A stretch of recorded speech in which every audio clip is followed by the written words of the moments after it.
Vamos a utilizar entonces de la anterior clase del Seika. Esta no sé qué habrán hecho ustedes, porque el archivo está guardado.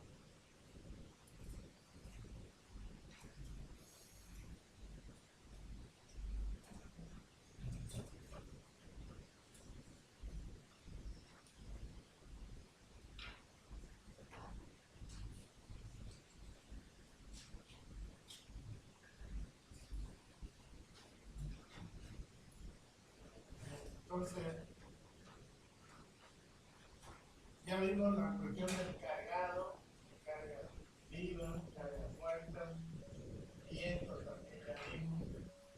Hoy día hemos dicho que vamos a estar a la parte sísmica. Muy bien.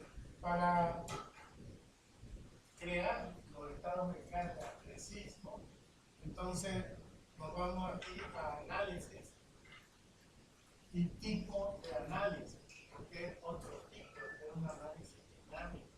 Se le doy a tipo de análisis y acá tengo lo que he creado, las cargas que he creado. Creo que está con mucho volumen, o está bien. ¿Está bien?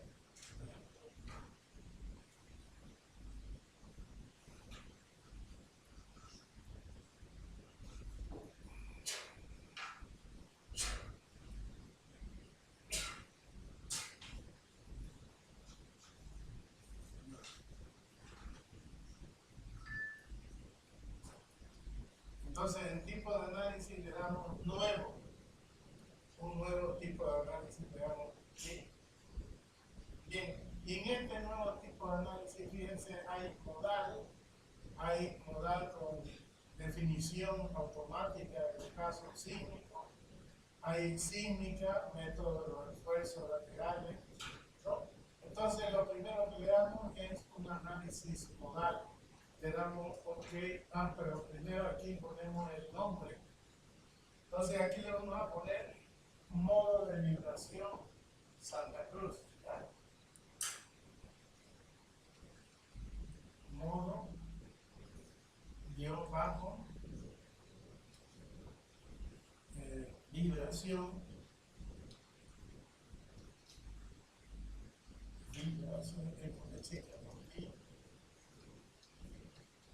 vibración guión bajo Santa Cruz, y lo podemos abreviar Santa Cruz, lo podemos poner SC.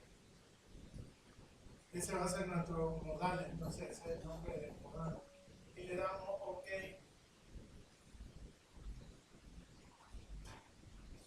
Esta operación puede modificar la base de datos, o sea, todos los resultados de antes nos va a anular, vamos a tener que volver a calcular. Le damos sí.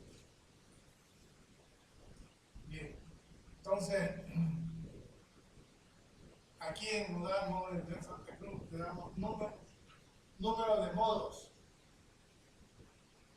El robot tiene hasta 24 tipos de modos de viajar.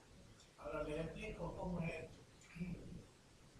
La estructura y el programa es el que hace que la estructura se mueva como un elemento flexible. Sin embargo, nosotros podemos darle un movimiento, así como decimos a partir de rigidez, un movimiento y una deformada, le dimos otra y así. Pero en este caso ya a la estructura le damos un movimiento, la estructura se deformará de una manera, le damos otro y así.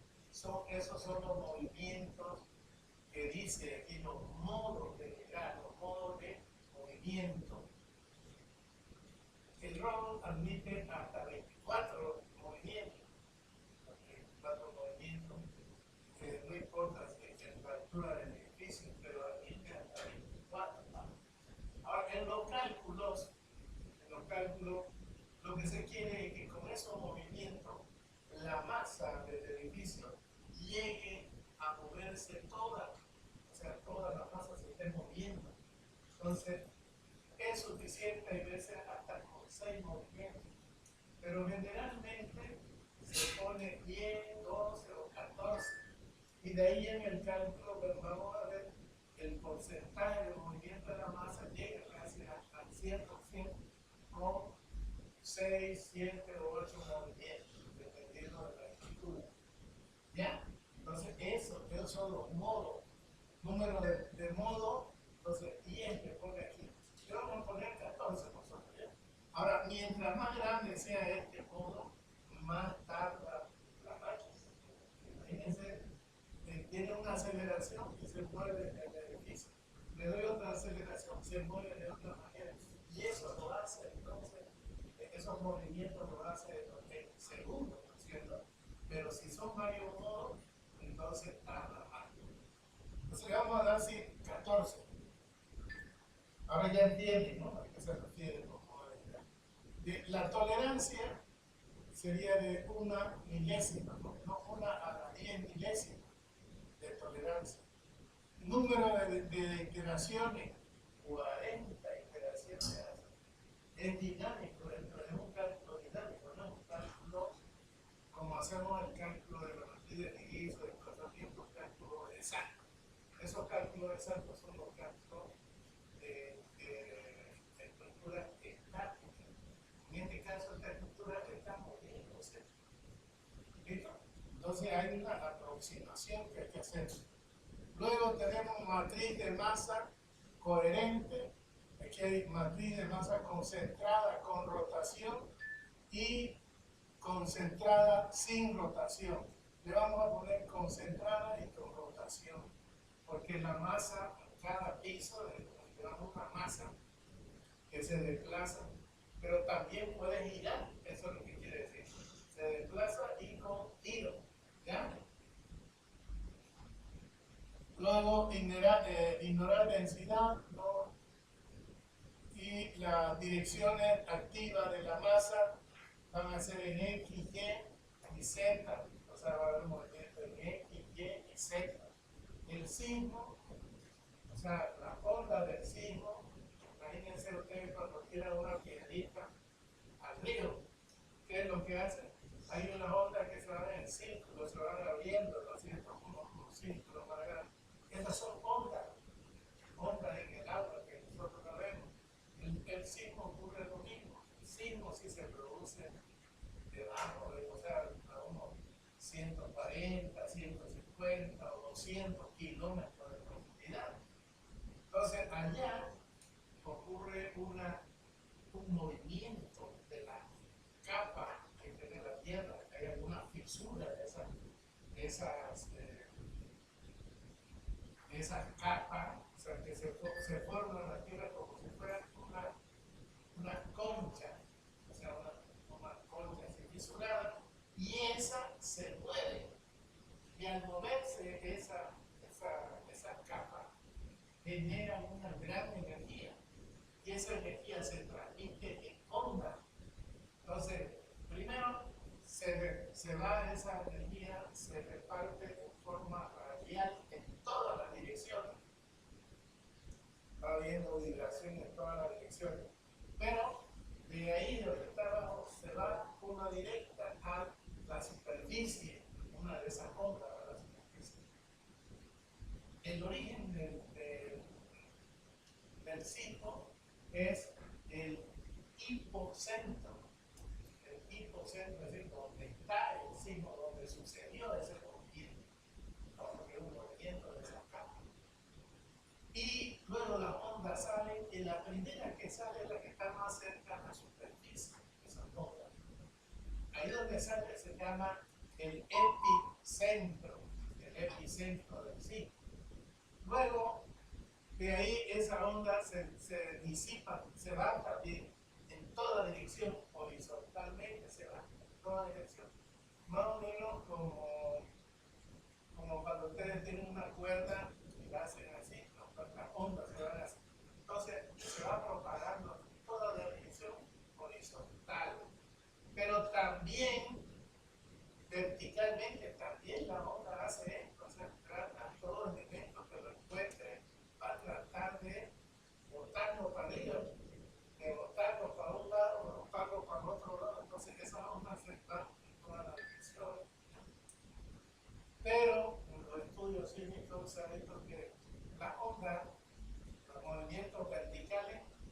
son bajos, no tienen mucha intensidad los movimientos verticales. Entonces la norma dice, adoptemos un 10% nomás que mueve el movimiento horizontal, un 10% de la masa. O sea, no mueve todo. En cambio, los horizontales, el movimiento así. Ahora imagínense ustedes una soga, ¿no? Cuando ustedes hacen así la soga, se hace así como onda, ¿no es cierto? Igualito es la onda que se hace parar del piso para arriba y para abajo. Pero ahora imagínense que ustedes la soga la hacen así horizontalmente. Entonces hace como una culebra horizontalmente. Bota a la derecha, bota a la izquierda. Entonces va a botar con fuerza, ¿no es cierto? La energía esa onda. Por lo tanto, entonces se ha determinado que las ondas horizontales son mucho más fuertes que las ondas verticales. Por eso es que a las ondas horizontales, ya sea en dirección X o Y, o por ponerle una dirección, puede tener cualquier dirección, ahí la masa la mueve hasta el 100%. ¿Listo? Ahora, los modos de migrar, la máquina necesita una fuerza. Entonces, tenemos el modo de vibrar, nos va a dar una aceleración, cómo se acelera. Esa aceleración multiplicada por la masa del edificio nos da una fuerza.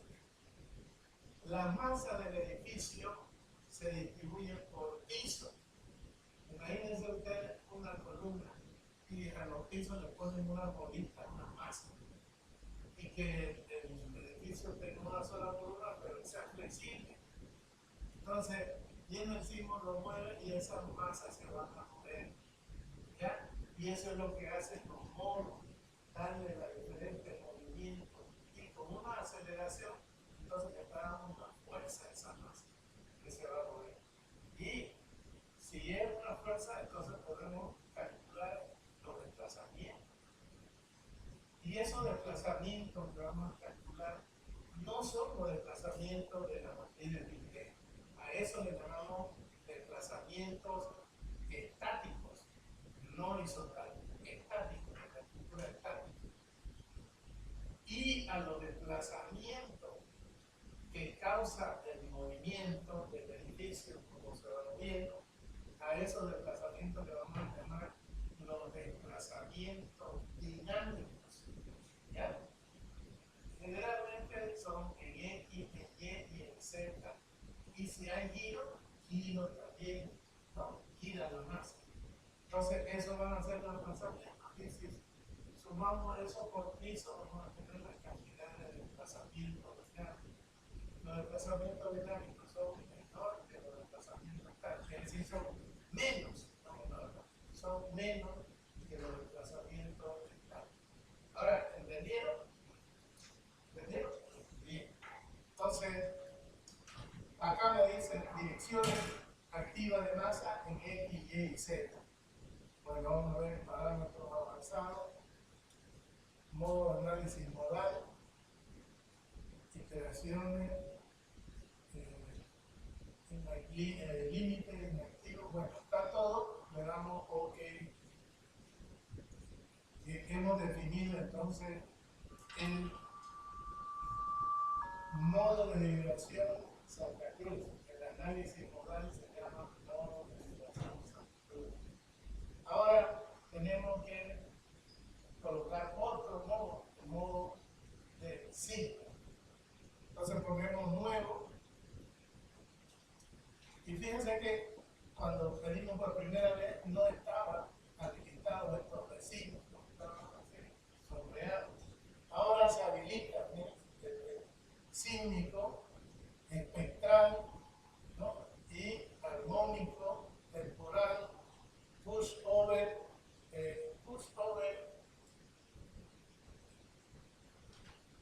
la máquina que miden los sismos, o sea, se va moviendo y como una plumilla va haciendo el movimiento del sismo.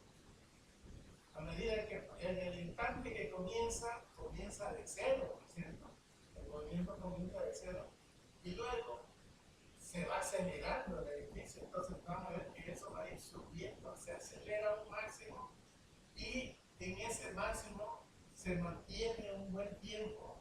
Estamos hablando de segundos, una centésima o milésima de segundo. Se mantiene ahí la vibración y luego el mismo edificio se va amortiguando.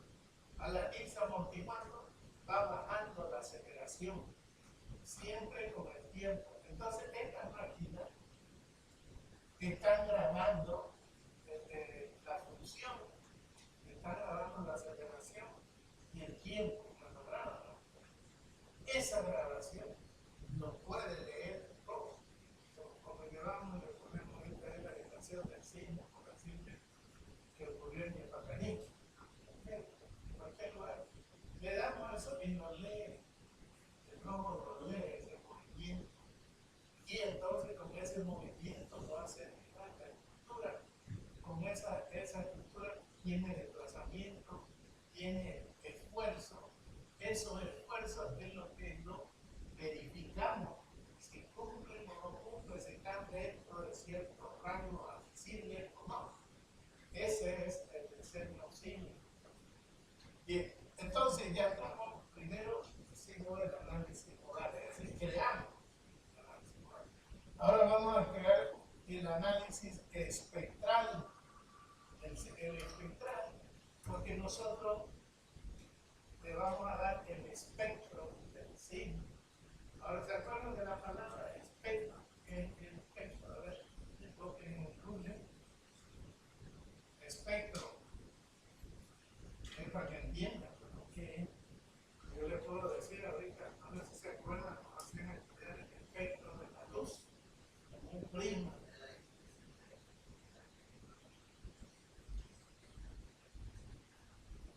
No se escuchó la parte.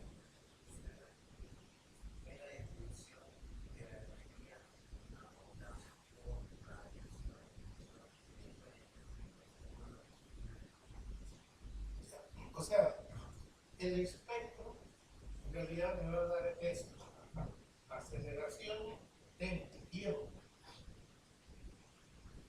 Pero en este caso, eso digamos, cada segundo que pasa, hay un movimiento.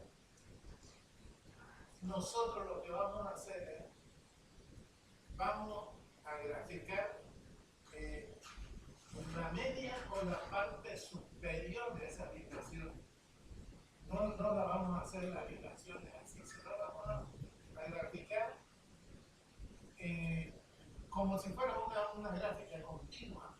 Graficamos cómo se comporta la aceleración, la velocidad y el tiempo, como aceleración tiempo. Entonces, eso lo vamos a graficar. Y a esa gráfica se lo llama el espectro de respuesta del edificio. En realidad es eso. Eso es, digamos, como si nosotros tuviéramos una máquina y hay un signo. Entonces lo que va a hacer es grabar el movimiento. Y como esa máquina tiene un papel o tiene un programa que a medida que pasa el tiempo va graficando. Es igual que conocen ustedes los radiogramas del corazón, ¿sí? O los electrocardiogramas. O sea, se ve cómo vibra, cómo el corazón late, se va viendo, ¿no es cierto? Pasa el tiempo y nos va mostrando cómo está latiendo el corazón. En este caso, lo que está notando es cómo se está moviendo el edificio, cómo se está moviendo el edificio, ¿no? Y como les digo, desde el comienzo viene un circo, llega la onda, el edificio se mueve, le cuesta un poco, pero después se mueve todo el edificio. Y eso es lo grave, es que cuando está moviendo todo el edificio, que la columna, las villas, toda la estructura aguante ese movimiento. Se mantiene cierto tiempo, estoy hablando son tiempos cortos, pero se mantiene en lo máximo. Y luego comienza a descender, el movimiento se comienza a hacer más lento, ¿cierto? Comienza a descender y se va como en una curva asintótica ya hasta llegar a cero, como es la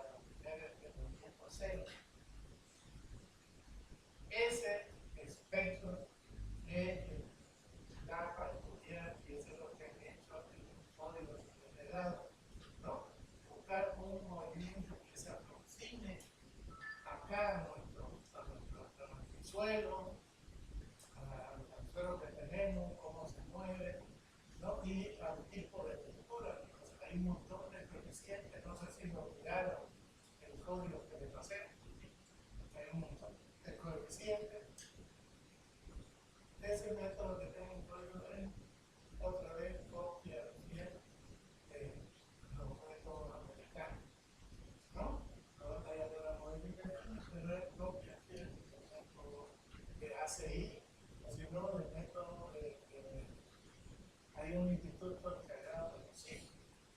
Entonces, ahí lo que han querido poner más o menos lo que sucede, digamos, en cada región de Santa Cruz. O mejor dicho, en toda la región de Bolivia, que es donde se situó nuestra Bolivia. Bien. Entonces, ese espectro, nosotros tenemos que tratar de asegurar que ese centro nos representa acá en Santa Cruz. O si estoy en La Paz, allá en La Paz. O si estoy allá por la frontera con Brasil, que me represente cómo se comporta el movimiento. ¿Listo? Mucho tiene que ver cómo se mueve el terreno. ¿No? Cómo se mueve el terreno, mucho tiene que ver. Y después, de qué están hechas las estructuras. ¿Son de madera, son metálicas o son de hormigón? Las estructuras metálicas, como son más flexibles, entonces se mueven y aguantan más, van moviendo. En cambio, las estructuras de hormigón se mueven menos porque son rígidas y también se mueven menos y también se amortiguan más. Como son más rígidas, tienen mayor amortiguación. Eso entonces es lo que va a definir el espectro y eso va a definir el movimiento que vamos a darle a los modos de vibrar. El modo de vibrar es este movimiento, este otro, y acá, eso lo da la máquina, el modo de vibrar. Nosotros decimos que ponga 15 o 20, ahora, eso le ponemos la masa de cada muerta, lo pone la máquina. La carga viva es la que nosotros le damos también y también se considera como una masa. Ya vamos a ver ahorita cómo vamos a repartir esa masa. ¿Ya? Entonces ponemos espectral y el nombre le ponemos espectral Santa Cruz. ¿Ya? Espectral Santa Cruz. Y le damos OK.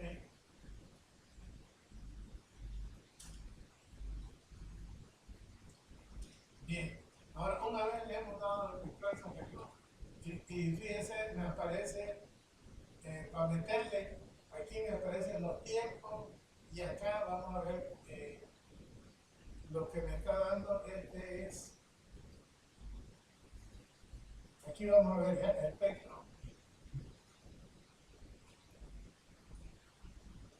Definición del espectro. Ahora ahí tenemos, fíjense, el tiempo es el periodo.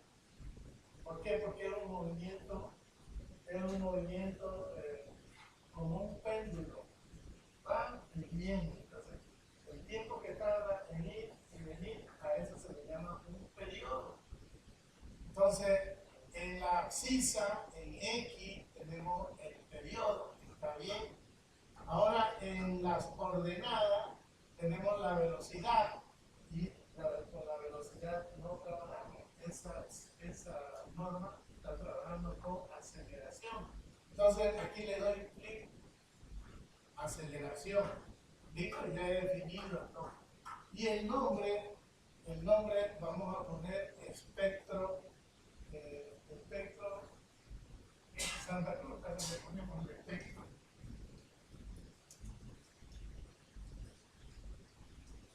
Espectro Santa Cruz. Y para que no se parezca al anterior, le vamos a poner Santa Cruz 1. Bien, entonces ya saben, acá está el periodo y el periodo este va a estar en segundos y la aceleración va a estar en metros por segundo, perdón, metros por segundo al cuadrado, la aceleración, ¿cierto? Muy bien, entonces le decimos agregar. Fíjense, y ya se agregó ya aquí el nombre del espectro que vamos a hacer. Ahora, luego tenemos que ingresar los puntos. Tenemos que ingresar los puntos de ese espectro. Pero no lo hemos estudiado todavía, no hemos hecho la fórmula, no vamos a hablar de eso. Entonces, lo que vamos a hacer es lo siguiente. Otra vez nos vamos al espectro. Y aquí podemos abrir, si es que tenemos alguna gráfica, podemos leer la gráfica. En este caso no tenemos ni una gráfica, entonces lo que vamos a hacer es, no traje mi espectro, que ya lo tenía hecho. Bien. Le damos cerrar. Le damos cerrar. Y esto es para definirlo. Ahora vamos a definir primero espectro, selección para cálculo, espectro 1, dice no, nombre del espectro, le vamos a poner Santa Cruz de la Sierra. Santa Cruz.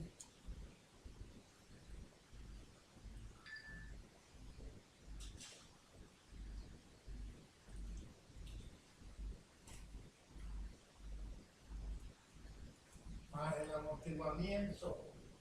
amortiguamiento que tiene el hormigón es del 5%, entonces vamos a hacer 0.05, que no está dividiendo así.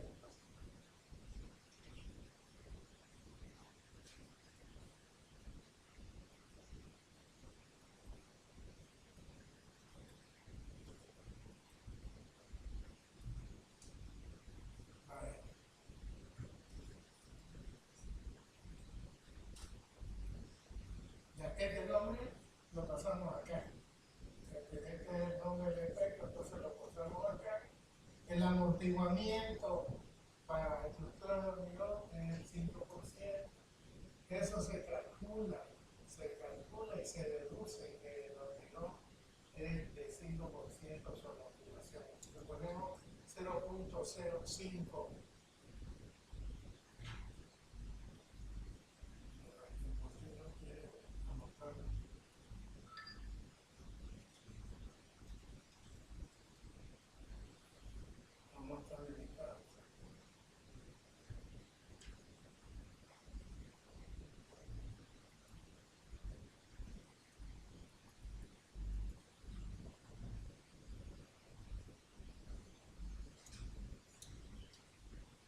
No está limitado el mezclado.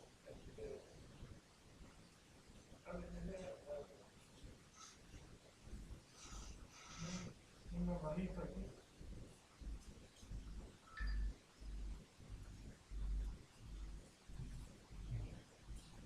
No quiere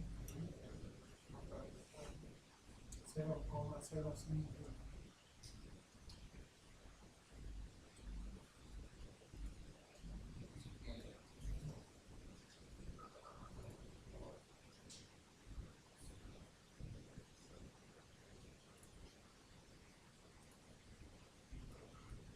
Ahí con 0.05.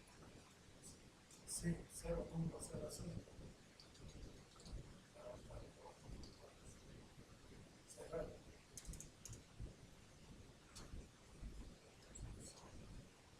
No, pero no,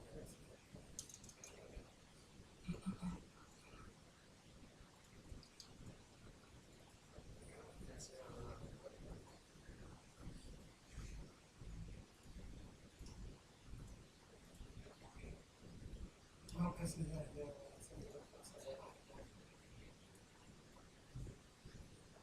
A ver, ponemos acá. Ahora 0.05. Ok. Ahora guardar.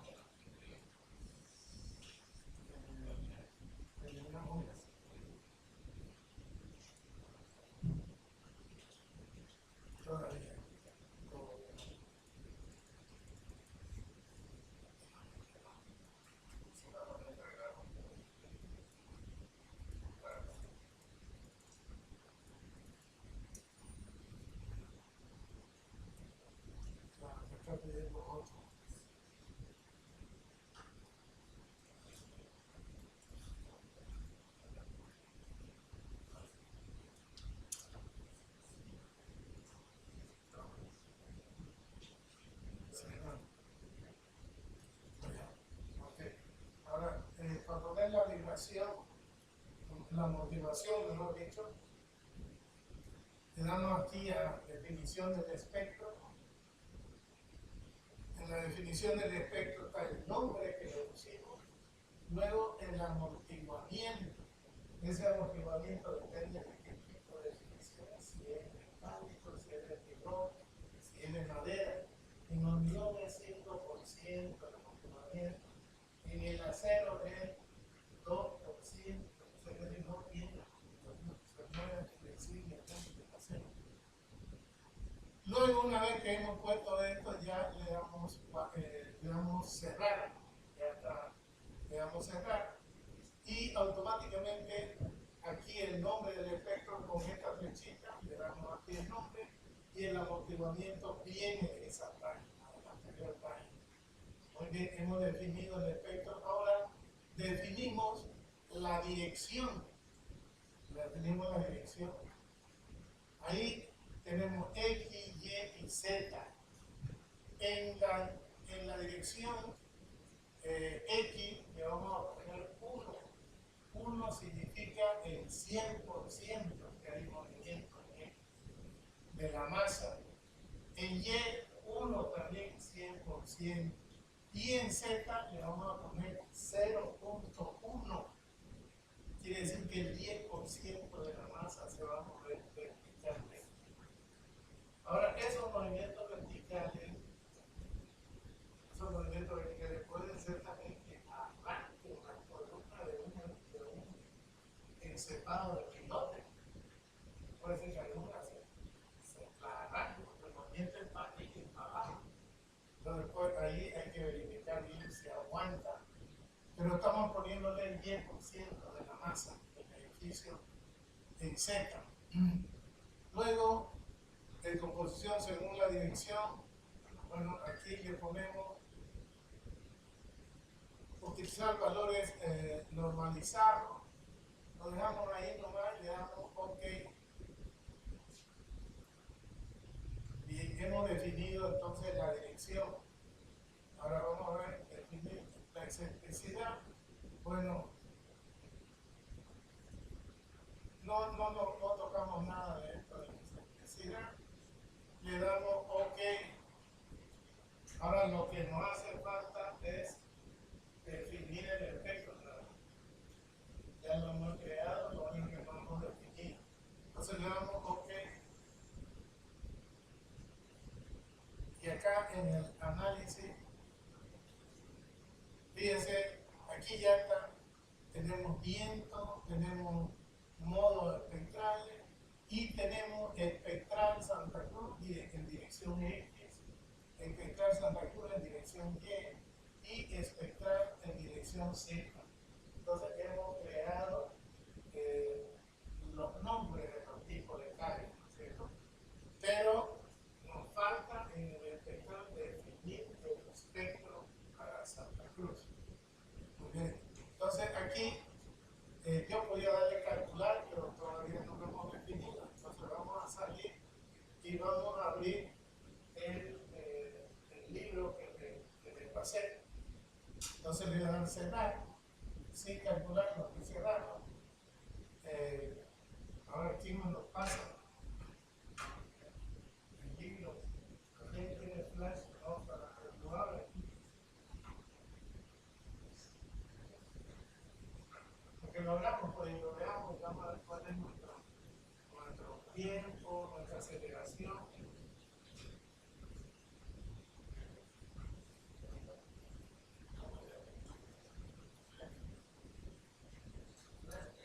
Si no está ahí, me pasé, me lo pasan porque yo no he traído mi máquina.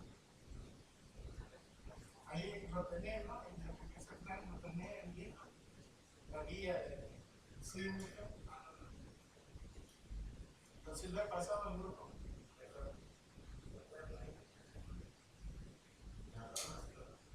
La norma, pues es muy distinta, la norma.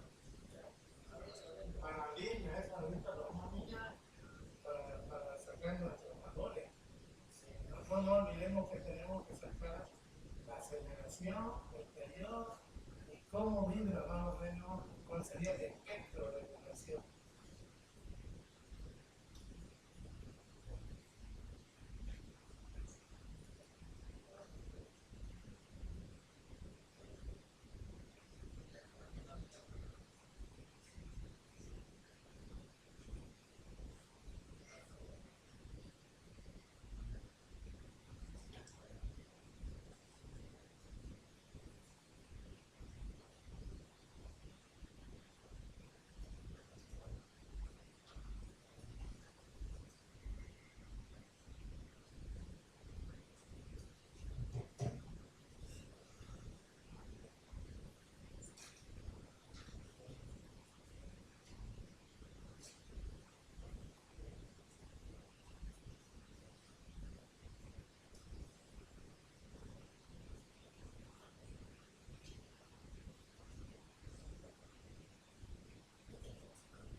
Bien, entonces está viendo aquí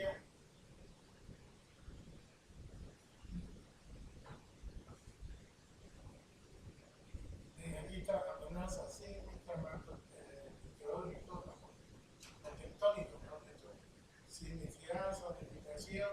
Aquí nos hace una solidificación de los líneas. En la parte 3, fíjense, ahí están los sismos que han habido, están marcados. Esos sismos son los que se han detectado en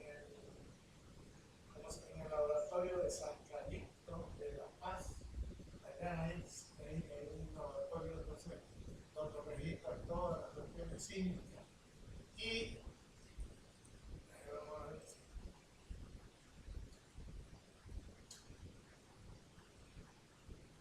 Entonces, estas son las zonas, fíjense, está acá distribuido por zonas sísmicas. Entonces, aquí está, y ahí tenemos Santa Cruz, fíjense, hay una parte donde está Santa Cruz, Trinidad también, esas son las zonas sísmicas. Sismo intermedio, son estos de acá. Sismo intermedio, ahora acá tenemos los sismos superficiales. Fíjense, Santa Cruz tiene alta, Cochabamba, Sucre, Potosí, La Paz. Entonces, estas son las zonas, casi en Beni no hay, y en Pando casi no hay.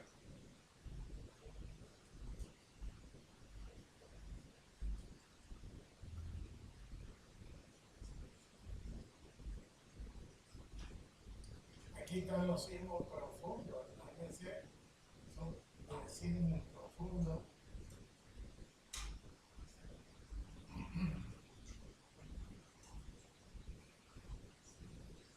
Aquí están los sismos que han ocurrido, fíjense aquí en Perú. ¿No? Perú es un país sísmico, y de ahí viene acá Chile, ¿no? Toda esta parte de acá Chile. Argentina, el norte de Argentina. Bueno, y aquí habla y está explicando toda la zona. Hay que leerlo, ¿no? Hay que leerlo para entenderlo y ver el riesgo que tiene cada zona. Entonces, campo de aplicación, métodos tectónicos, intensidad y solidificación.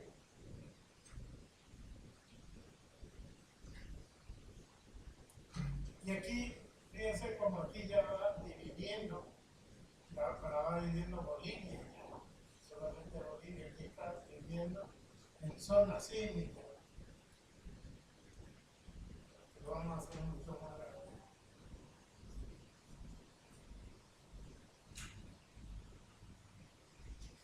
Ahí tenemos F1, F2, F3, F4, F5, F6, 7. O sea, lo está dividiendo por zona.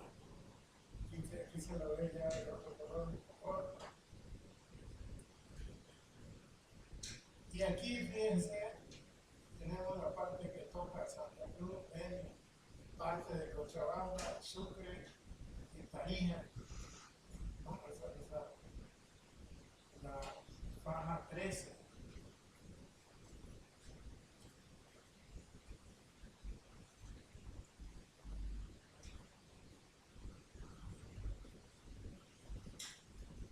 Y ahí están, fíjense, la velocidad, ¿no? Una velocidad promedio de 760 metros por segundo. Eso, para que ustedes tengan idea, multipliquen no a ver 760 por 3.6. Me va a dar la velocidad en kilómetros por hora. 760, dice aquí, metros por segundo. Entonces, si lo multiplicamos por 3.6,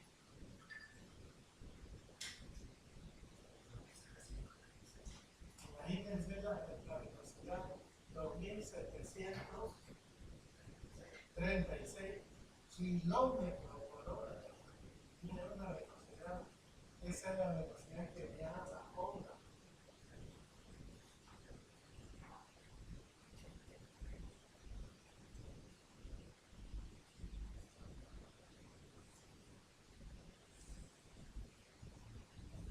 Y aquí, fíjense, está aplicando en cada uno de estos, ¿no?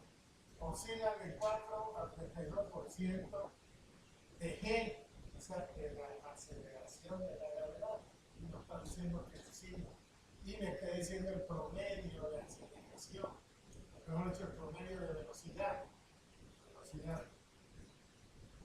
La mayor aceleración por signo cortical está concentrada entre Cochabamba, Chuquisaca y Santa Cruz. Se obtienen valores máximos probables del 16 a 24% de la gravedad. O sea, 9.81 multiplíquenlo por 0.16 y van a tener la aceleración del signo. Sí. 1,57, entonces va a ser nuestra aceleración, metros sobre segundo al cuadrado.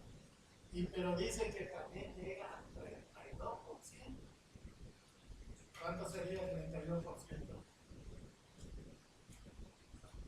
Perdón, estamos en Santa Cruz, sería el 16 y 24, o sea, 0.24 por 9.81.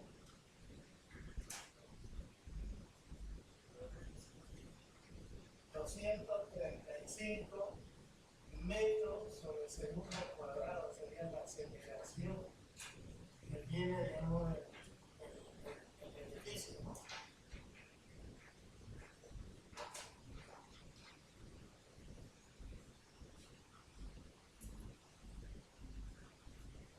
Y acá está por probabilidad, ¿no? De que ocurra así. Y fíjense que está Santa Cruz ahí. Santa Cruz, Cochabamba y parte de La Paz.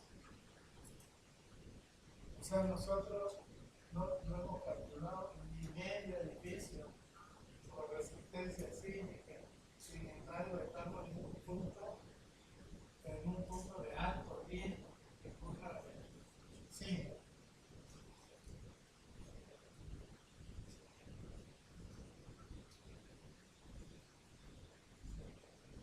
Bueno, este periodo de retorno, así que hubo un sismo y vuelve a repetir, es de 475 años.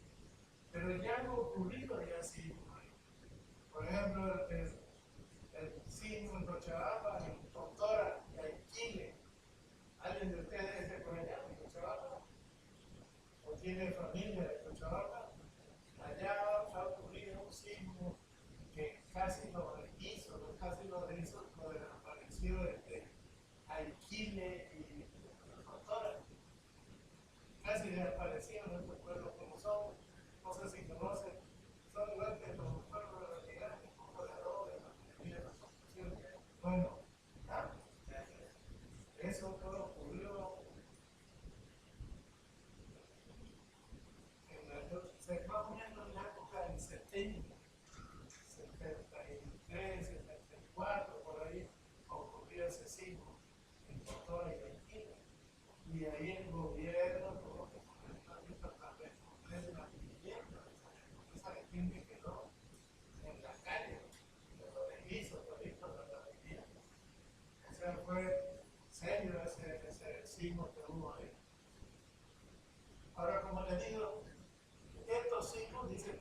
475 años. De repente no es que nosotros vivos, pero de repente puede ser que mañana se repita uno, que no tenemos contabilidad de los signos mismos, que se repita mañana, y nos puede destruir. Entonces no sabemos el tiempo cuándo retorna. Lo que sí sabemos es que de un evento a otro evento van a pasar aproximadamente 475 años. Pero no hay que ir registrado por estos años que han sucedido, ¿no es cierto? Incluso en la época podríamos decir, aquí, 1000, 2000 años antes, o sea, antes de Cristo, han ocurrido cosas así. Han ocurrido en la época donde había puros dinosaurios, hubieron terremotos y todas esas cosas. Hubo los terremotos y los volcanes, pero los mató a los dinosaurios, a estos animales grandes, siempre ahí de donde sale el petróleo. O sea, murió esos animales murieron, son orgánicos, las plantas, eso murió, y la tierra se fue enfriando, el viento, o sea, el fenómeno eólico va formando las capas de la tierra, en una parte sal, en una parte rellena, y así se han formado las capas de la tierra.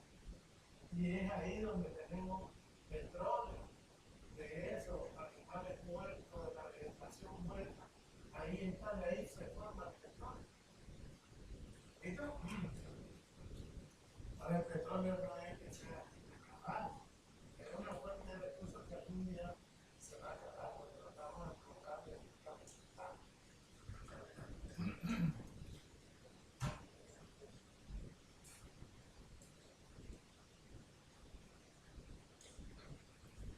Bien, este libro es importante leerlo con calma para poder sacar. Aquí, por ejemplo, fíjense, este es el movimiento que registra la máquina, ya sea en coordenadas, lo va registrando. Ese se llama pulse shower, o sea, pulso, tiempo, no pulso, tiempo.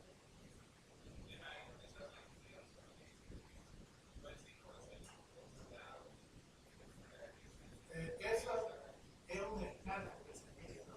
Hay no solamente esa escala, hay otro tipo de escala, pero esa es una escala que se la estudió y es la que más se usa, ¿no? Entonces, cuando dicen sismo de 3.5 en la escala de Richter, ahí nos indica que no es un sismo muy fuerte, es un sismo medio, porque los máximos sismos que han habido son de 8.8, 9, los máximos que han habido son hasta 9. Pero los que generalmente hay son de 1, 2, 3, que a veces ni los percibimos. O sea, a veces hay movimiento y no lo perciben. Algunas personas lo perciben. Algunas personas perciben, por ejemplo, en Cochabamba, cuando yo estudiaba en Cochabamba, han habido sismos.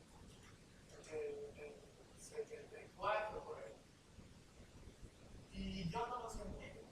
Sin embargo, mis compañeros, porque vivíamos en el segundo piso, mis compañeros lo sintieron. Yo me interesaron en sentir. Sin embargo, hubo un sismo aquí en Macaní, yo estaba trabajando hace 2 horas, y en la madrugada sentimos un movimiento. La casa que alquilábamos era de calamina, y comenzó a sonar la calamina, como si me quisieran bajar la calamina. Y me despertó, y yo trabajaba con el administrador que administraba los trabajadores, todo eso. Le pregunté qué pasó. Sí, él lo había escuchado por yo paré la oreja, sí. Y estábamos charlando, esto ocurriría por lo menos a las 2 de la mañana. Charlando, estábamos todavía de los sismos, del movimiento, cuando vino otro, porque vino una réplica. No, ahí nos va a pelear, me salía un patio, porque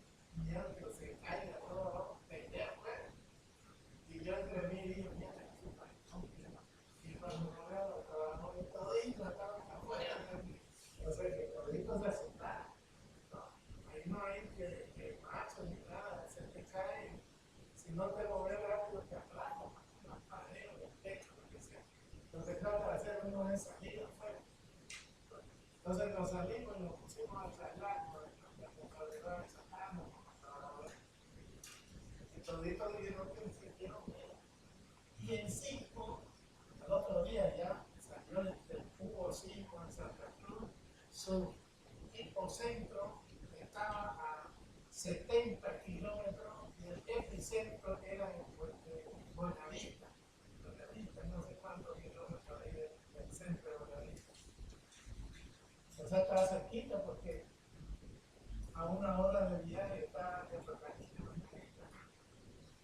Entonces dije yo, mira, ¿cómo habrán sentido si nosotros que estábamos acá, cómo habrán sentido lo de Buenavista? ¿Ya? Bueno, sigamos. Clasificación de los suelos para fundación y el coeficiente de sitio y el factor topográfico. Entonces, estos tipos de suelo tienen, fíjense, tipo de suelo S0 es roca dura, S1 es roca, puede ser roca blanca, roca, S2 suelo muy líquido o roca blanda, S2, S3 suelo rígido. ¿Dónde hay este suelo S2, por ejemplo? Las rocas blandas son las pizarras, esas rocas que parecen como unas plataformas, ¿no? Eso es pizarra. Y eso si nosotros lo sacamos y le damos con un martillo, parece que es una roca blanca. Que si está en proceso de formación, es una roca sedimentaria, pero esa es la roca blanca. ¿Dónde hay eso? Ahí en Valle Grande, en Comarapa. Yo hice un encargado de Bucará, ahí por el altura de ese suelo. Y ahí cavar con retroexcavadora es difícil. La retroexcavadora rampa y no saca nada. Entonces lo que hay que hacer es triturarla. Y la única manera de triturarla es haciendo explosivos. Tengo explosivos pequeños, así está. Íbamos fisurando y de ahí ya íbamos cavando y sacando. ¿No? Porque el reventé en dos maquetas solitas, son caras esas maquetas, $80, $150 cada maqueta. Entonces, no era así, el procedimiento no. O bien era con un martillo, ir dándole, ir fisurando y luego ya después sacando. Ahí tenemos el suelo rígido o roca blanca. Después el suelo S3, suelo rígido. Bueno, suelo rígido, por ejemplo, una arcilla consolidada, es durísima la arcilla. Cuando está seca y consolidada, es un suelo duro. Pero lo malo es que cuando está en contacto con agua se ataca. Entonces ese es el suelo rígido. Y ahí tenemos, bueno, también podemos tener suelo rígido en combinación de limo con arena, con un poco de arcilla y un poco de grava. Cuando está consolidado ese suelo también es un suelo, una piedra. Por eso ese es el suelo que se elige para fundación de carretera. Si no tiene, lo componemos y formamos los suelos A4, que lo compactamos, se comportan muy bien, son suelos rígidos. Ahora tenemos suelos blancos. Los suelos blancos son los que hay generalmente en Santa Cruz. Limo, arcilla, pero no consolidado, no impactado suelo. Entonces cavamos nosotros podemos y por último está en presencia del nivel real. Eso es lo grave. Y cuando hay movimiento y el suelo tiene agua, entonces comienza a aparecer el fenómeno de licuefacción. O sea, el suelo se puede licuar. No sé si ustedes han visto en la orilla del río, se ve un sedimento duro, uno va a pasar, nos caminamos, se ve uno duro, pero ustedes hagan así, y los dedos, de ratito se humedece. Ese es el fenómeno de licuefacción, se licúa el limo, y esos son los suelos predominantes que son limos, con poco porcentaje de arcilla, poco contenido son los suelos que tenemos. Y después tenemos los 5. Los suelos, ese 5 requiere un análisis de respuesta del sitio. O sea, estos son suelos ya básicos. Podemos decir estos suelos, si queremos fundar, por ejemplo, nosotros encima de un vertedero, una zona que ha sido vertedero, pero eso está compuesto de materia orgánica, de composición. Estos son suelos humanos. Ahí están las arcillas orgánicas, los A7, son las arcillas orgánicas. Entonces no sirve el suelo humano. Ya para trabajar encima de ese que hacer un suelo especial, que nos digan qué tipo de resistencia tiene, qué tipo de humedad, hacer un análisis completo. Por eso dice, requiere un análisis de respuesta del sitio, un análisis bien a profundidad en esos suelos. Pero de todas maneras, ya sabemos que tenemos 6 tipos de suelos, desde el S0 hasta el S5. Y esto nos va a servir porque cada uno de esos nos va a dar un valor para formar nuestro espectro. Bien, aquí vamos hablando de cada uno de ellos y su aceleración, lo que hemos hablado más o menos, incluso hasta el número de golpes, ¿no? Con la penetración estándar, con el SPT, también está relacionado con el SPT. Aquí está turba, arcilla, altamente orgánica, espesor variada 3 metros. O sea, nos va dando la característica del suelo. Ahora, aquí me está dando el tipo de suelo, la velocidad a 30 metros de profundidad, la velocidad, número de golpe con el SPT y ese último que es la resistencia del suelo, ¿no? 1 kilopascal.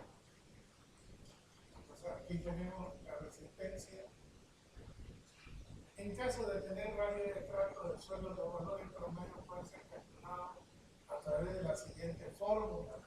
O sea, para tener su equivalente a esta velocidad de los 30 metros, tenemos varias capas, hacemos este cálculo, ¿no? Y para el número de golpes también hacemos un cálculo de varios estratos que tenemos y determinamos la resistencia del suelo. Ahora, los coeficientes FA y FB se utilizan para la fórmula de calcular el espectro. Y aquí me está diciendo, entonces fíjense, FA y FB, coeficiente de sitio de periodo corto, FA. Entonces aquí tengo el suelo y S sub 0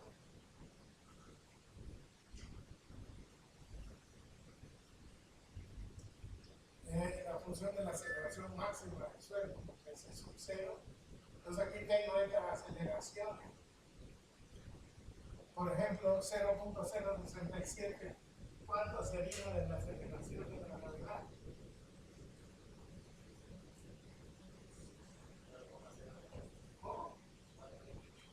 O sea, ese 0.07 sale de multiplicar un porcentaje por la gravedad,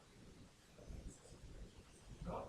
Este sería el porcentaje de la gravedad. Conozco la gravedad, conozco este porcentaje, entonces lo divido entre 9.81.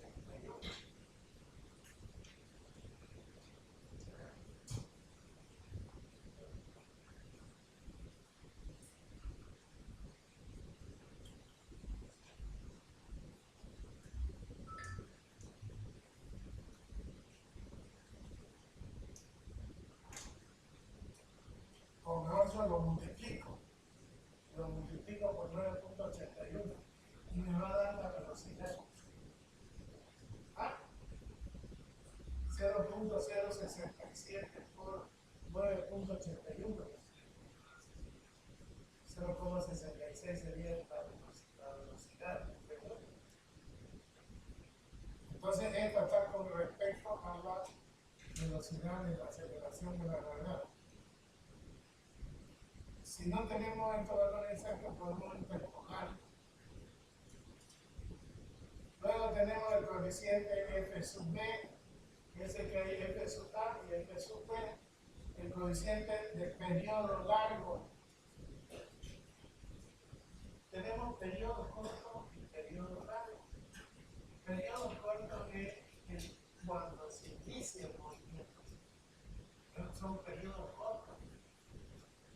En 0.05 segundos pasa de periodo corto a periodo largo.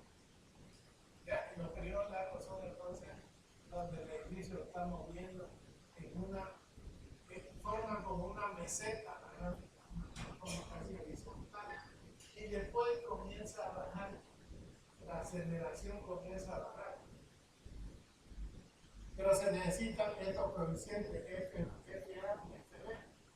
Ahora, el efecto de la topografía, si tenemos pendiente, no tenemos pendiente, también tiene que ver en el movimiento del sismo, ¿no? La topografía también.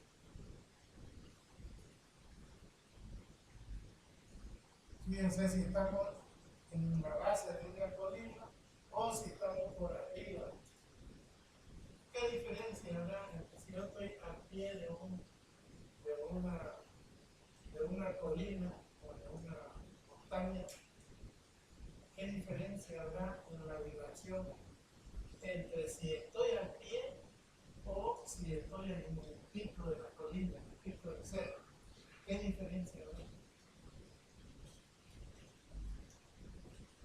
En la cima va a haber mayor vibración. La cima va a haber mayor vibración.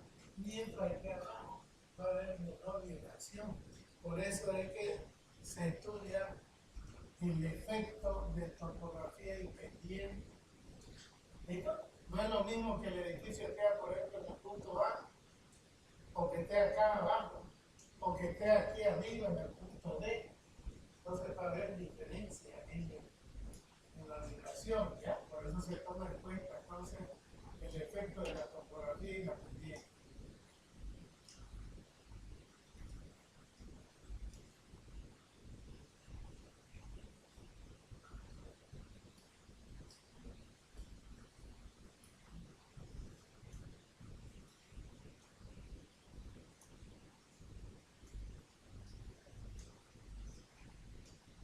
Clasificación de la estructura.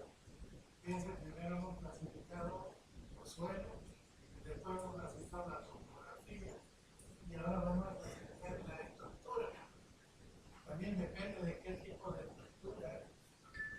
Y también si tenemos una estructura que venga el sismo, que pase el sismo y la estructura esté impecable, también hay esa categoría. Y también hay la categoría de que venga el sismo, la estructura sufra la fisura, pero da para repararla. Esa es otra forma de decir otro tipo de estructura. Por ejemplo, donde hay muchas personas, sería la escuela, la universidad, está lleno de personas. Esos edificios pueden ser una alto grado de seguridad.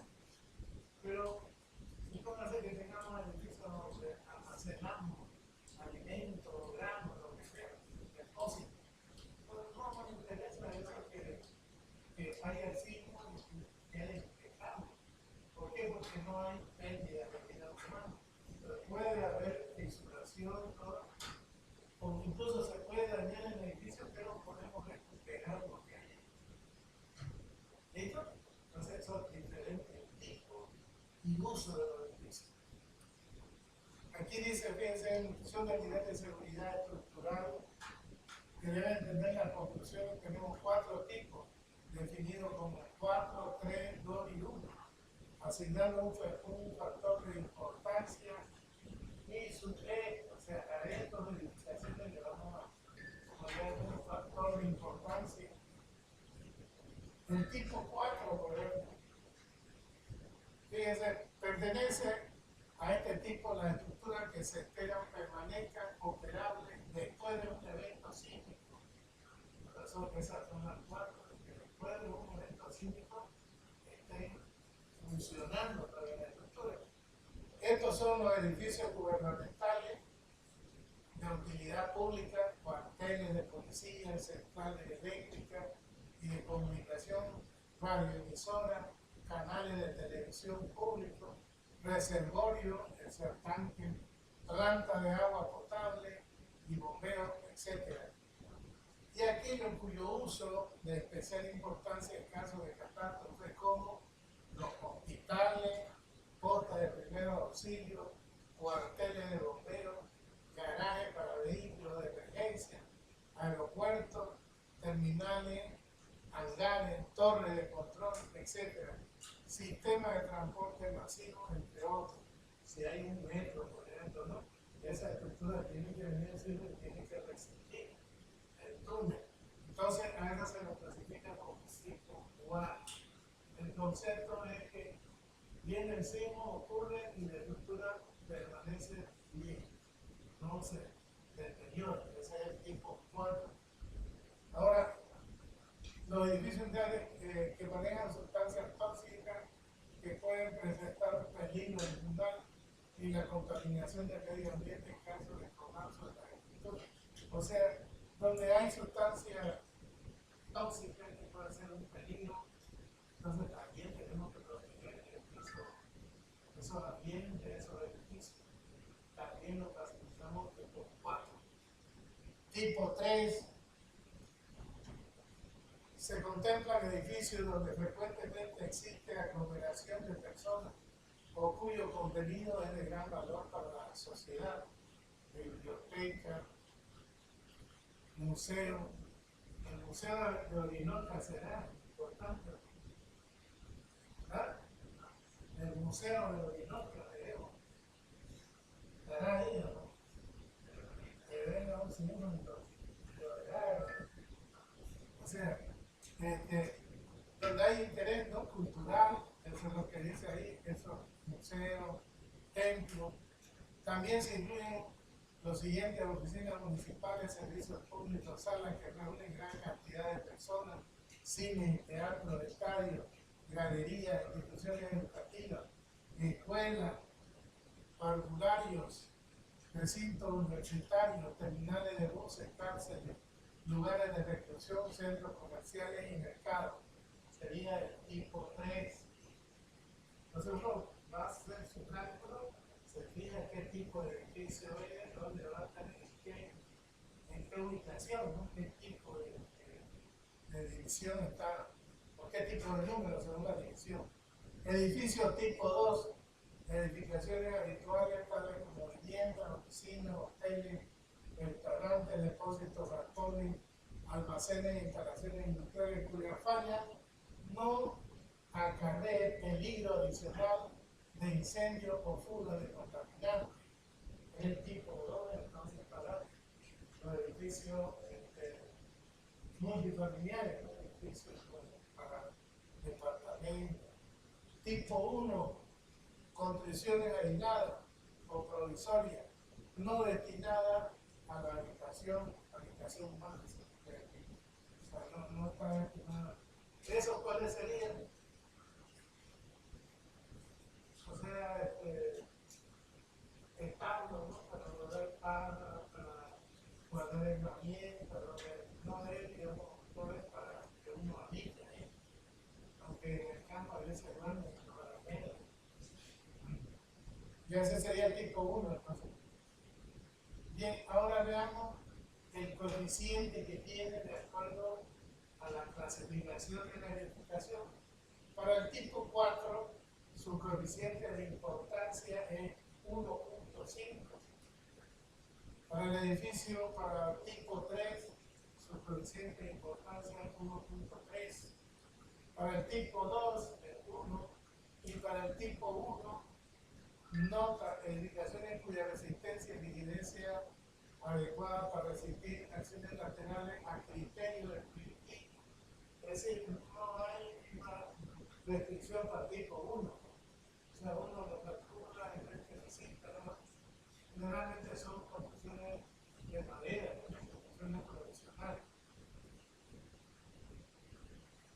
O sea que este código nos está clasificando y nos va poniendo los coeficientes que debemos utilizar. El que no lea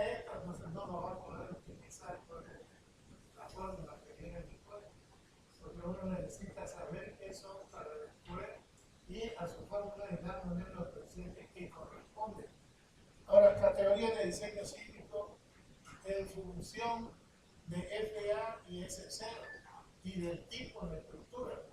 Mientras FA o S0, aquí tenemos los valores. ¿Qué valores? ¿Qué valores?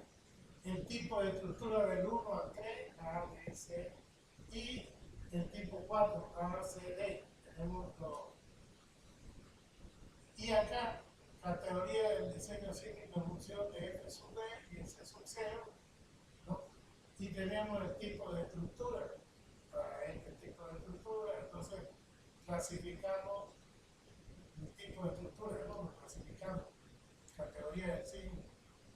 Ahora, los coeficientes de sitio FA y FB en función de S sub 0 están especificados en la primera tabla que vimos, tabla 3 y tabla 4 respectivamente. La aceleración máxima del suelo, que es S sub 0, es obtenida de la figura 3, entonces de ahí obtenemos esto. A los tipos de estructura 1, 2 y 3 con aceleración mayor a 0.33 le corresponde, ¿no?, el tipo de signo E. A los tipos de estructura 4 con aceleración mayor a 0.33 le corresponde una clasificación de F.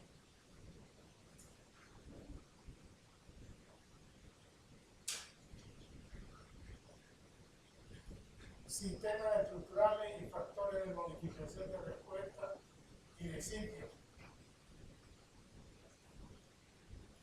Artículo 9. Esfuerzos internos debido a la acción sísmica. Y aquí nos explica, entonces, aquí está citando la norma boliviana, ¿no? 12.25.002. Artículo 10. Coordinación con otra norma de análisis y diseño. Sistemas estructurales. Transmisión de carga a la fundación, cómo se transmite. Sistemas estructurales. Aquí tenemos los sistemas estructurales. Estructura de hormigón armado, sistema de pórtico con al menos 75% del porte basal. Es resistido por las columnas. O sea, cuando el edificio está más o menos idealizado como una estructura aporticada, entonces el 75% del movimiento de la masa lo absorben las columnas. Eso es lo que nos está diciendo. Sistema de entrepiso sin viga. Estos son las columnas y ponemos losas, como decían visto, sistema de entrepiso. Los entrepisos planos compuestos por losas nervadas bidireccional o losas macizas apoyadas en columnas y o en muros ordinarios. Cuenta con ábaco y o capiteles, altura máxima 30 centímetros. Entonces son los sistemas de entrepiso sin viga. Ahora tenemos los sistemas de entrepiso con viga plana. El sistema de entrepiso plano debe estar compuesto por losas mezcladas bidireccionalmente o losas macizas, apoyadas en viga plana de ancho mayor o igual a 400, o sea, 40 centímetros, y sobre columnas y muros especiales que cuentan con ábaco y o capiteles. Sistema de muros, o sea, hay estructuras que se hacen en los muros y comienzan en el primer piso y terminan en el otro. A eso se le llama muro de corte. Son unas columnas, por ejemplo, de 20 de ancho por 1 metro de largo. Y eso se lo colocan en una parte para que aguante el movimiento sísmico. Esas son las canciones, las fuerzas de corte de cada piso. Sistema de muros. La estructura en la que los muros son el principal sistema resistente ante la acción sísmica, resistiendo al menos 75% de la fuerza cortante basal, según CDS. Pueden ser especiales, intermedios u ordinarios. Y por último tenemos los sistemas estructurales mixtos o duales. La acción sísmica es resistida tanto por los pórticos como por los muros estructurales. La fuerza cortante que solicitan los muros están entre el 25% y el 75% de la fuerza basal, de la fuerza constante basal. O sea, cuando tenemos un pico, tenemos muros, tenemos buenas columnas, tenemos buenas vigas, entonces no solamente las columnas reciben el movimiento, sino que las vigas, los muros, todo eso, entonces tenemos un buen sistema. El sistema mixto es un sistema que uno reparte mejor, digamos, la resistencia del edificio. Después tenemos edificaciones con muros de ductilidad limitada.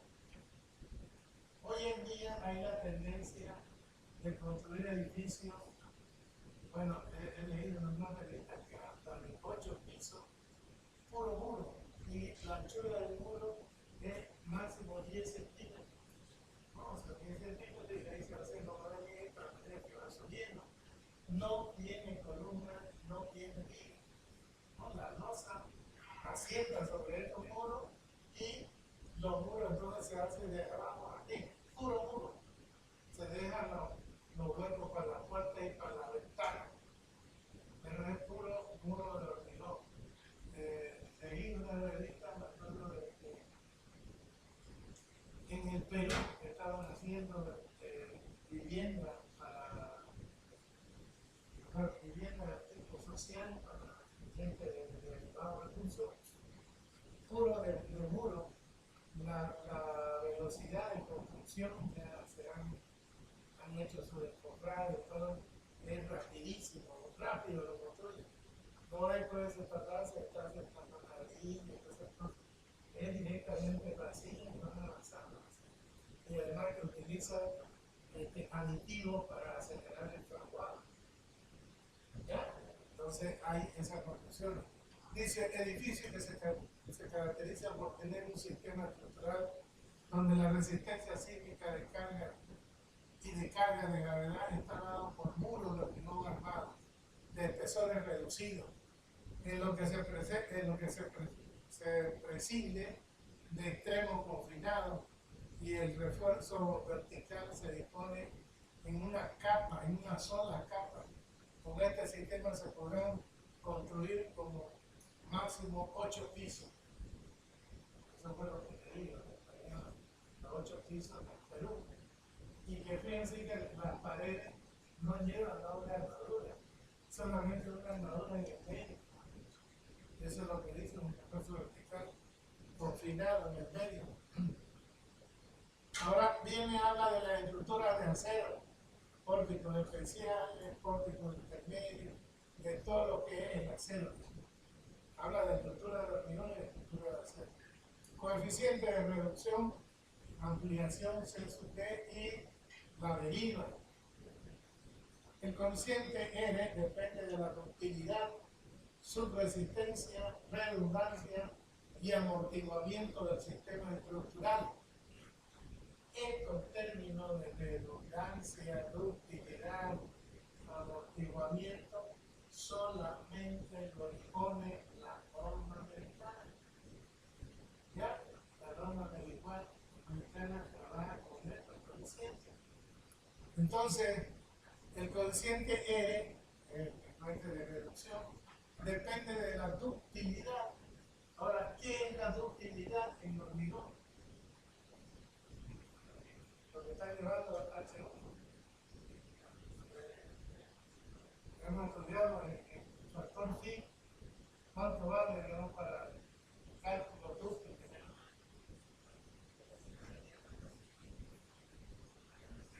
Phi vale 0,90. Y la deformación pasa a 5 por mil, igual o más de mayor a 5 por mil. Entonces, si nosotros hacemos un cálculo, estamos controlando la deformación, entonces sabemos que ese edificio es dúctil. Entonces, tenemos ese concepto de ductilidad. Después tenemos un concepto de subresistencia, que es cuando es menos de la deformación del 5 por mil. Después tenemos redundancia.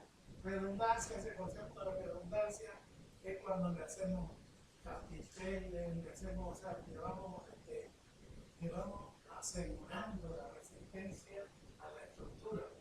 Una estructura redundante cuando tiene amplios detalles que la hace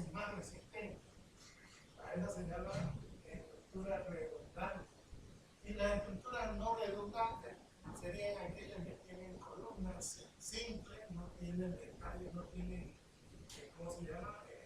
Cartela, la terminación no hay cartela. Entonces son estructuras no redundantes. Las estructuras no redundantes merecen mayor coeficiente. En cambio, las estructuras redundantes, el coeficiente es menos porque tienen mayor capacidad para resistir. Y por último tenemos el amortiguamiento. Mientras más redundancia haya, pues mayor amortiguamiento, o sea, mientras menos redundancia, el edificio no se amortigua. O sea, la redundancia y el amortiguamiento van casados, ¿no? Yo a un pórtico le pongo, por ejemplo, cartela, columna, a la tía le pongo cartela, esa va a resistir más, o sea, más se va a amortiguar que si yo construyo un edificio de columnas que no le pongo cartela, o vigas que no le pongo cartela. Entonces, no se va a amortiguar mucho, o sea, es más flexible, no tiene redundancia en la seguridad.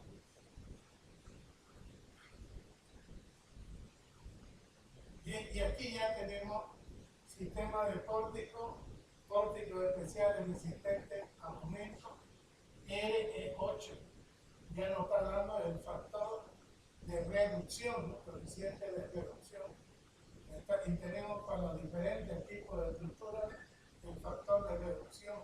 Además tenemos amplificación C sub D, coeficiente, y los valores de distorsión. Estos serían los valores de distorsión delta. Ese valor de distorsión es lo máximo que puede tener el movimiento máximo que puede tener, ya sea en la viga o la columna. En este caso, por ejemplo, tengo 0.012, o serían 12 por mil, o 1.2% del desplazamiento, o sea, la distorsión del desplazamiento. Y me está dando la tabla, entonces uno entra en el tipo de estructura y va escogiendo estos coeficientes, ¿no?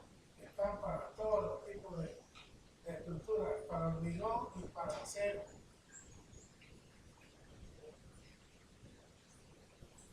Hay también para estructuras con acero laminado en frío, o sea, para plancha, para estructuras laminares, vigas, OTB, 260. También hay los coeficientes. La distorsión debe ser modificada por el factor de irregularidad, FIP, del artículo 16. Los pórticos y muros estructurales especiales, intermedios y ordinarios de menor armado están definidos en la norma boliviana, están definidos. El coeficiente de reducción no se aplica a estructuras tipo péndulo invertido. ¿Cuál es la estructura de péndulo invertido? ¿Cómo es el péndulo? Yo tengo una bola de acero, encontraba una cuerda, lo tengo atado, y luego le doy a eso y eso se mueve como péndulo, va y viene. Ese es el movimiento del péndulo. Ahora, si yo lo invierto eso, tendría que tener una columna que resista el peso, ¿no es cierto? Y ahora le doy a la bola, le doy a la masa y se mueve así. Antes se movía así, ese es el péndulo. Ahora se mueve así como péndulo invertido. Entonces, eso es lo que dice. Coeficiente de reducción no se aplica a estructuras tipo péndulo invertido. Ahora, vivienda prefabricada. Para que un sistema de piso formado por vivienda prefabricada funcione como un diafragma rígido, debe cumplir lo siguiente. Generalmente las losas que tenemos están formadas por viviendas, y aquí nos va indicando cuáles son las condiciones para que esa vivienda se pueda considerar como una losa rígida. No es normal cualquier piso. dimensiones. Modelos estructurales en masa para el análisis cívico. Ahora sí. Para el cálculo de masa cívica es lo que pusimos 1 en Z puse 10%. Escuchen lo que dice. Para el cálculo de la masa cívica se debe considerar la totalidad de la carga permanente más un porcentaje de la sobrecarga de uso, que no puede ser inferior al 25% en construcciones destinadas a uso privado o al uso público, donde no es usual la aglomeración de personas o mobiliario, ni menor al 50% en construcciones donde es usual esa aglomeración. En almacenes se recomienda usar el 80% de la sobrecarga de uso y en tanque o silla se considera el 100%. O sea, vamos a poner, todavía nos falta poner la masa, el porcentaje de la masa. Para carga permanente es 100%. Para carga viva es el 50%, se toma en cuenta. ¿Ya? Y para... Bueno, eso sería todo, ¿no? Para el movimiento de la masa Z es que se utiliza 10%. Pero aquí dice que no se puede utilizar hasta el 25% y otro dice 50%. Generalmente se utiliza 50% de la carga viva. O sea, la carga viva la tenemos en peso. Eso lo volvemos masa y utilizamos el 50% de esa masa de la carga viva en cada losa, ¿ya? Porque en un edificio pues, la carga viva no va a estar en el edificio cargado todo el tiempo. Le ponemos 200 kilos por metro cuadrado, pero a veces el edificio no empieza a estar vacío, en una habitación está llena, otra está vacío. Entonces no se puede saber la ciencia cierta el peso de la carga viva. Por eso es que estas normas dice tome el 50% de la carga viva, como si el edificio tuviera semi-cargado, la mitad de la carga viva. Bien. Ahora, compatibilidad de las deformaciones horizontales. En los edificios con diafragmas horizontales, los métodos de análisis deben satisfacer las condiciones de compatibilidad de los desplazamientos horizontales de las subestructuras verticales, o sea, de las columnas, y de los diafragmas horizontales. Esta condición debe cumplirse en todos los niveles. O sea, una ley comprueba en todos los niveles que se cumpla la máxima deformación, de ahí para abajo. Acciones sísmicas de la estructura. 100% en X, 100% en Y, para se mueve. Procedimiento de combinación ortogonal, 100% en X, 30% en Y, 30% en X, 100% en Y. Fíjense que aquí le estamos dando un porcentaje de la carga para el signo en X, de la velocidad en Y, y 30% de la velocidad en Y. O sea, hacemos esa combinación.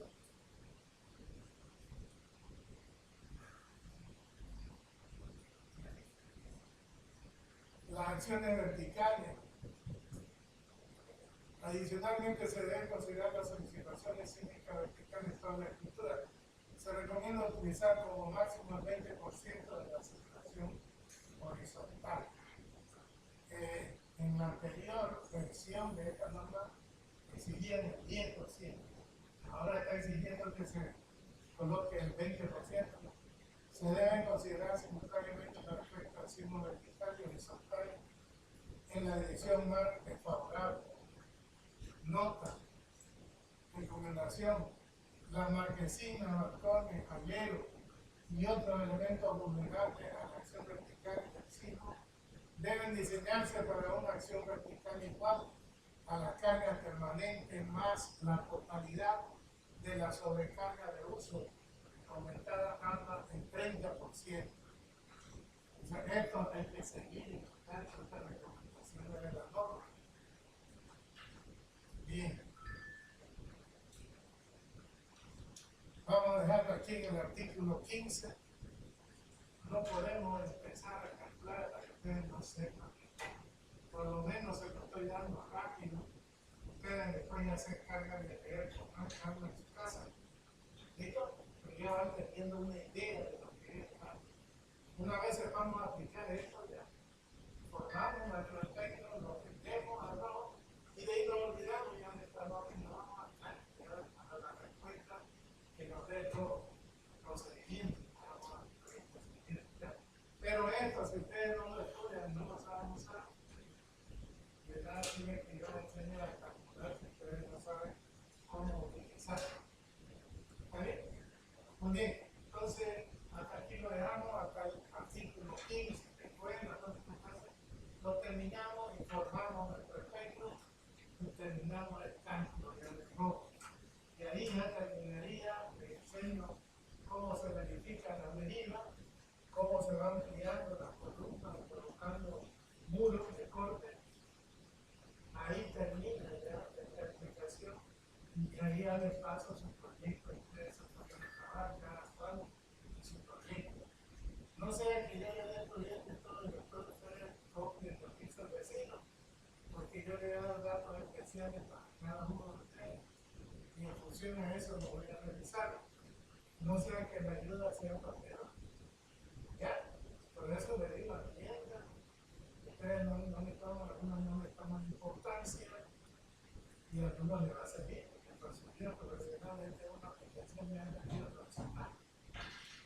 ¿Listo? Bien, entonces ver la lista, tomamos lista y nos vamos.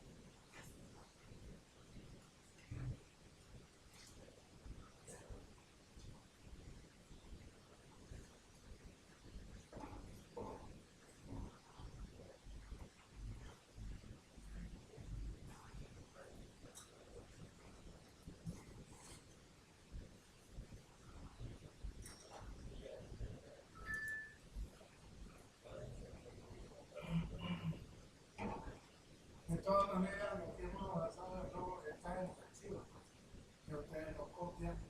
Ahora vamos a tratar la grabación de la